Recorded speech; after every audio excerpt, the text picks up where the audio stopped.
आपके भी मन में ये प्रश्न होता होगा कि वाकई में सत्संग करने से मिलता क्या है, क्यों हम इतना समय लगाते हैं उसके पीछे। आज उसी पे थोड़ा चिंतन हम आपके बीच में करेंगे कि सत्संग से क्या मिलता है। सत्संग मनुष्य के संपूर्ण जीवन को रूपांतरित कर देता है। सत्संग मनुष्य के चेतना को परिवर्तित कर देता है।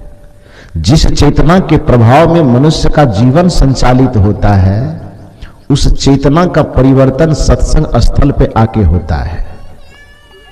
यहां पर एक दानव की चेतना परिवर्तित होकर के मानव की चेतना में परिणत हो जाती है, और एक मानव की चेतना परिवर्तित होकर देवत्व की चेतना को प्राप्त कर लेती है। यहां दानव मानव हो जाता है, और जो कोई मानव है तो वो भगवान के तुल्य हो जाता है। गोस्वामी तुलसीदास जी ने इस सत्संग के प्रभाव की महिमा गाते हुए एक पंक्ति कहा अपने रामचरितमानस में, मज्जन फला पे किए तत्काला, का कहो यपि कब कहु मराला। सत्संग में अपनी चित्त का मंजन करने का परिणाम यह होता है कि काक हो ये पिक बकऊ मराला, कौवा कोयल हो जाता है और बोगला हंस हो जाता है। इसका यह अर्थ नहीं कि बोगला हंस के शरीर में परिवर्तन हो जाता है। इसका यह अर्थ नहीं कि कौवा का शरीर बदल के कोयल का शरीर हो जाता है। शरीर तो जिसका जो है वही रहेगा, स्वभाव में परिवर्तन हो जाता है। कौवे का स्वभाव है कर्कश वाणी, कौवे की पहचान है कर्कश बोलना। इसलिए कोई आदमी ज्यादा यदि कड़वी बात बोलता है तो उसको दूसरा आदमी समझ, क्या कौवा की तरह कह कह कह कह करते रहते हर वक्त, कहता है ना।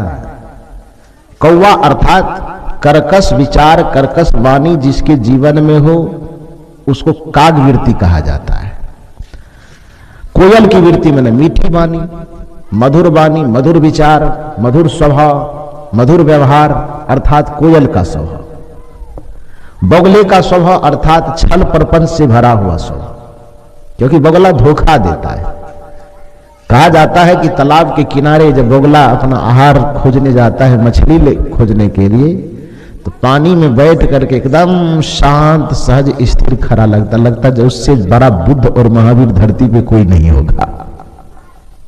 इंतजार करता है, एक पैर पर खड़ा होकर तपस्या करता है, और सामने में जैसे ही कोई मछली आती है तो तुरंत बुद्ध से उंगली माल बन जाता है, अपना चोंच मारता है और फट से मछली को पकड़ के निगल जाता है, खा लेता है।